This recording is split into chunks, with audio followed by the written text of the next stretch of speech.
Bonsoir et bienvenue dans cette nouvelle édition d'Info Soirée. On y va pour le sommaire. La Covid-19 regagne du terrain, 20 cas positifs détectés en 24 heures parmi 13 cas de contamination locale recensés à Bonne-Terre-Vacquois, cette région décrétée zone rouge depuis cet après-midi. Entre-temps, c'est l'incompréhension parmi les patients testés positifs. Balai incessant des policiers et barrages routiers érigés sur place, seuls les employés des services essentiels pourront circuler. L'ordre alphabétique de nouveau appliqué dans les supermarchés et hypermarchés à Bonne-Terre-Vacquois. À la une également, 7 suspects arrêtés après l'agression de 2 policiers à Clairefonds-Vacquois mardi dernier, parmi 3 femmes. Arrêté dans l'enquête sur la saisie record de drogue à Pointe-aux-Canonniers, 3e nuit en détention pour le constable Kevin Jumont. Il a été provisoirement inculpé de complicité pour trafic de drogue ce matin. Autre inculpation provisoire ce samedi, celle du père des frères Gorobi pour blanchiment d'argent. Et puis des vacances en ligne, une aventure artistique, créative et inspirante que vous propose l'Institut français de Maurice à partir du 10 mai. Le nombre de cas positifs à la Covid-19 repart à la hausse. En 24 heures, 20 cas de contamination locale ont été recensés. 12 cas détectés hier soir à Bonne-Terre-Vacquois et 2 nouveaux cas dans la région de Candiabre. Ce soir, 6 nouveaux cas ont été enregistrés. Il s'agit de 3 habitants de Candiabre, d'un habitant de Taillac et d'un habitant de Rosebel. Le frère de ce patient est un cas positif détecté le 3 mai dernier à New Grove. On compte également un nouveau cas positif à Bonne-Terre-Vacquois ce soir, ce qui porte à 13 le nombre total de contaminations recensées dans cette région. Décrété zone rouge, Bonne-Terre-Vacquois coupée des autres endroits du pays depuis 15 heures ce samedi. Une décision du High Level Committee sur la Covid-19. Du coup, balai incessant des policiers à Bonne-Terre-Vacquois. Alors que des patients testés positifs à la Covid-19 sont dans l'incompréhension. À l'instar de Salim, ce jeune homme dit ignorer comment il a pu contracter le virus alors qu'il n'est pas sorti de chez lui. On est côté commencé, côté fini. L'inet vini, aujourd'hui, mon testé positif. Il n'est pas nécessairement qu'ils ont dit qu'il virus 5 millions ou soit hier, il y a 14 jours de cela, et là, le 14e jour, qui commence à mon ligne positif. La candidate, il plutôt vient demander mon un petit peu plutôt âgé, peine à paniquer. Si paniquer, les clients puis aussi situation préférable, ou finir GLI pas au même, ou très sous moral, ou stay strong, jusqu'à 40 fini, là où tout ok, pas de problème. Et n'a dit mon gain positif. Même ou prend précaution, et n'a dit mon prend une tome positif. Ça veut dire c'est qu'ils disent faire, moi dire pas sortir moi. Ou sortir dit spécifique, soit l'acheter ou manger, boire, ou qui tout lance des ou rentrer, ou rester dans la case, ou pas joindre aucune famille, quand même famille décédée, quand même famille jeune ou pas jeune personne, jusqu'à qui ça m'a d'aller, là comment là d'aller, je suis sorti à l'armée à nager, puis n'a problème. Parce que, quand on dit, moi, moi, je sorti, moi, je réside dans la case, et puis avant confinement, moi, work from home, après confinement aussi, moi, multiplié encore work from home, parce que moi, parti encore, reprendre travail. Moi, je n'ai pas contact avec personne, mais moi, je testé positif. Bonne-Terre-Vacquois compte environ 2000 habitants et plusieurs familles ont été placées en quarantaine, notamment celle de Fatima dont l'époux a été testé positif hier soir. Cet octogénaire qui a reçu la première dose du vaccin AstraZeneca est actuellement en traitement à l'hôpital INT Émilie Payenne.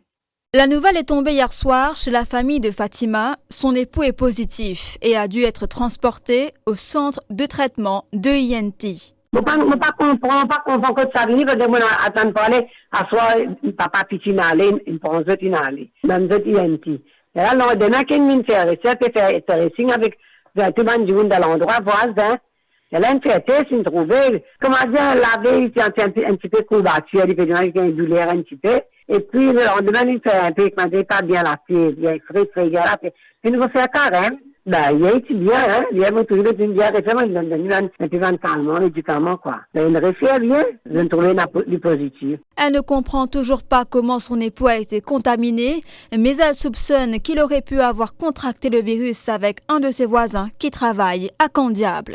C'est une bras, là, qui vrai qu'il va rentrer, elle a Michel Ali. Il travaille dans la boulangerie. Seulement, il habite là-bas, quoi. Il va et vient. C'est une contracté ça. Mais c'est madame, non. Le droit du monde, non. Mais après, quand c'est mon frère là, mon père apprendre qu'il dispense ça, l'autre, finalement. Il a soin de prendre l'autre en co-positif, il n'a allé. Son seul regret aujourd'hui, c'est de ne pouvoir célébrer l'Aïd avec toute sa famille. Ils seront tous confinés, chacun dans leur chambre d'hôtel.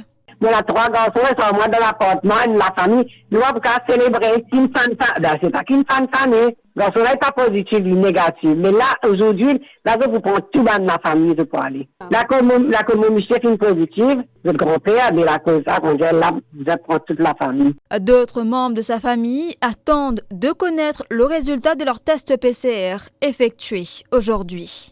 Pour contenir la propagation du virus, les entrées et sorties à Bonne-Terre-Vacquois sont strictement contrôlées.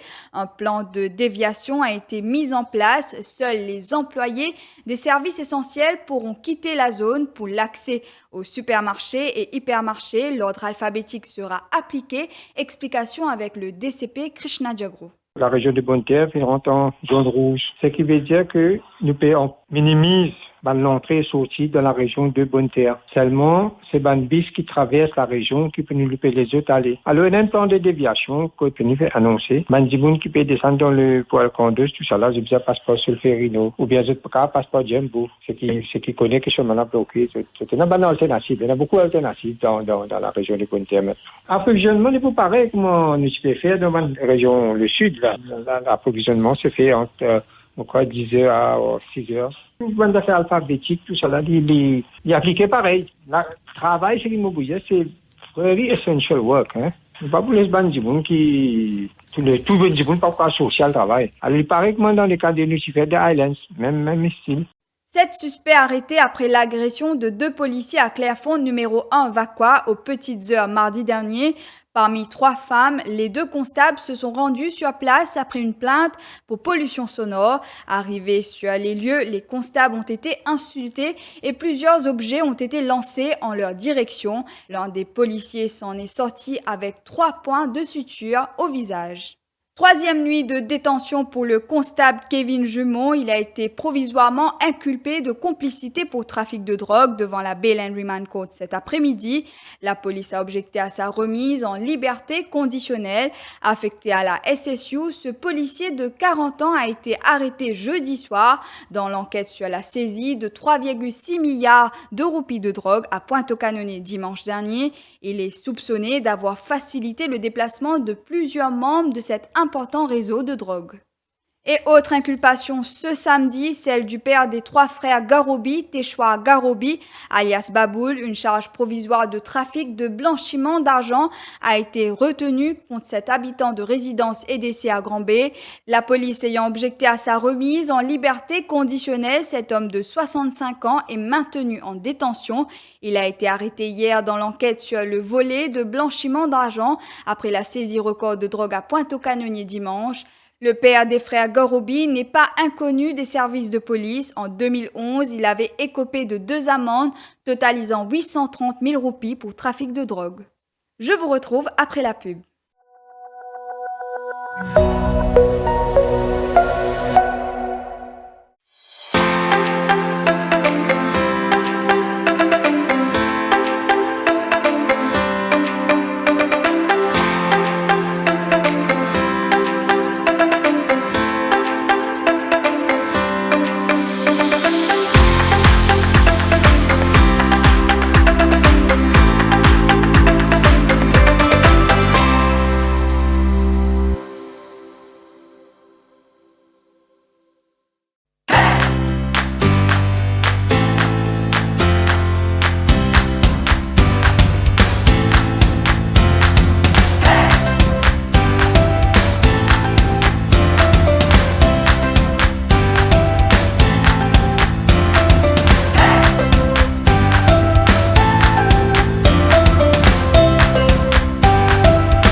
Heartiest wishes from Vadilal on the auspicious occasion of Ramadan.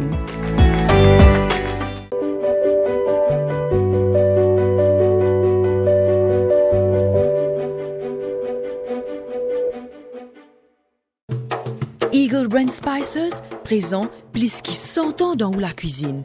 Beaucoup Mauriciens ont grandi en saban saveur là. Nous avons désenvoyé tes épices pour tout type la cuisine, pour tout ban Mauricien. Vous pourrez trouver nos ban produits à ban petit prix et dans tout ban supermarché et que la boutique Précotou. Eagle Brand The Spice Master.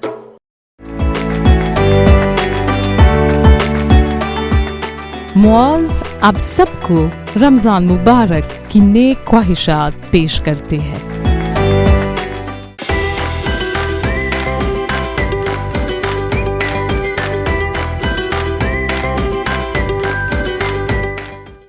Pas d'erreur, c'est le sieur.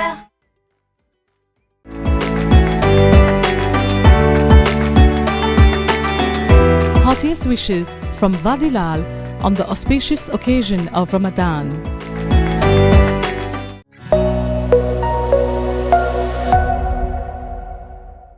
Le renvoi des élections municipales, la situation économique, la saisie record de drogue, l'incident au Parlement, mais encore la situation de la Covid-19. Autant de sujets abordés lors de la conférence de presse de l'Alliance de l'Espoir ce samedi. Le renvoi des élections municipales à une date non spécifiée est condamnable, soutient le leader du MMM Paul Béranger. Par ailleurs, Xavier Luc Duval a commenté le dernier rapport du Fonds monétaire international.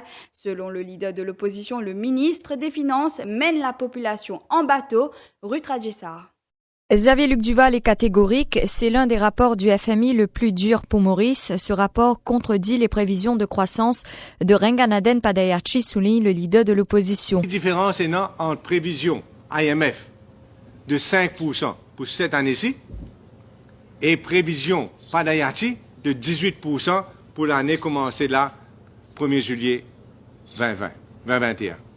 Énorme différence. Padayachi, par contre, qu'il peut croire qu'il est capable encore une fois en bête du monde, à jamais en bête du monde, mais heureusement qu'il la FMI peut ouvrir nous les. Commentant le renvoi des élections municipales, le leader du MMM, Paul Béranger, déplore qu'aucune date n'a été arrêtée. Là, un côté dit pour reopen borders à quelques jours, early reopening of borders. L'autre côté, prévoir pour envoyer l'élection à cause du Covid débanané. Nous, ce qui nous condamne, c'est open-ended. Parce que, non, il n'y a pas empêché, après 2 ans, c'est posé. Après 2 ans, revient dire, mais Covid encore là, encore un petit peu de Covid, un danger à l'horizon, réenvoyer encore, non. Nous condamnons le fait qu'il n'y ait pas dit à nous qui, aussitôt, qui circonstances permettent, aussitôt, qui circonstances Covid permettent, pour une élection. Pour sa part, Nando Boda réclame la démission de la ministre Kalpana Kunjusha après l'incident survenu à l'Assemblée nationale mardi dernier. Et quand nous guettons qui, dans le pays, tout le monde connaît, qui s'en prononce ce propos-là. Et maintenant, on peut me dire comme ça que c'est un coup monté. Ben pour nous, c'est une situation inacceptable. C'est une insulte sans précédent.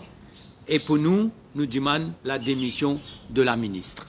C'est ce qui le peuple tendait, ce qui tout le monde entendait, et l'inacceptable d'un parlement comme Mme Maurice, comme nous fin habitués. Rochi Badin est lui revenu sur la saisie record de drogue à Pointe-aux-Canonniers. Le leader du Réforme Parti réclame des explications du Premier ministre sur les récentes enquêtes concernant les saisies de drogue. Ce qui est important, c'est bien expliquer à la population que ça va un gros caisse là, et ça va une grosse saisie là. Et qui fait à chaque fois énormément de monde qui est lié avec le MSM. Les membres de l'Alliance L'Espoir ne cachent pas leurs craintes quant à la situation économique du pays et disent craindre une 3e vague de la Covid-19. Et la diaspora mauricienne participe à une élection générale virtuelle depuis minuit. Jusqu'ici, 5300 Mauriciens expatriés ont participé à cet exercice qui se poursuivra demain. L'objectif est d'élire le parti politique le plus apte à diriger le pays. L'initiative revient à la Mauritius Global Diaspora. La diaspora mauricienne vote pour les candidats qui étaient en lice lors des législatives de 2019 et les résultats seront proclamés le 10 mai prochain. Explication avec Kovilen Narsingen, membre fondateur de Mauritius Diaspora. Nous faisons gagner à peu près 5300 personnes qui déjà participent dans cette élection-là. Il y a beaucoup de monde qui peut encore gagner un petit problème technique, mais nous avons l'équipe derrière qui peut aider. On va penser que jusqu'à demain, nous pouvons encore une fois beaucoup de gens lire sur le mauritiusglobaldiaspora.com et vote pour continuer jusqu'à minuit demain. Après, nous pourrons annoncer les résultats à une heure, peut-être vers 18h, 19h, heure de Maurice, pour montrer un petit peu nous l'indépendance que nous faisons dire dans tout le monde débat, tout le monde émission. Nous avons politique, nous n'avons aucun parti politique qui nous affilié. Et donc, pour montrer le bon déroulement et pour montrer le logiciel, c'est-à-dire les décomptes qui finissent faire automatiquement, nous pour invite trois la presse à Maurice pour get le logiciel, les décomptes live. Si vous n'avez rien prévu pendant les vacances avec vos enfants, c'est l'occasion d'en profiter. L'Institut français de Maurice vous propose une aventure artistique, créative et inspirante en ligne à partir du 10 mai. Conçue spécifiquement par des créatifs, des professeurs, les activités offrent la possibilité aux jeunes de s'initier, de se perfectionner dans un domaine créatif de son choix ou de consolider ses acquis en langue française. Tous les ateliers sont conçus sur 15 heures par semaine, soit 3 heures par jour. Au programme, des ateliers adaptés aux enfants de 7 à 10 ans, mais aussi aux adolescents de 11 à 15 ans. Le maximum des participants est de 12 par groupe. Voilà, nous sommes arrivés à la fin de cette édition. Merci d'avoir été des nôtres. Bonne soirée.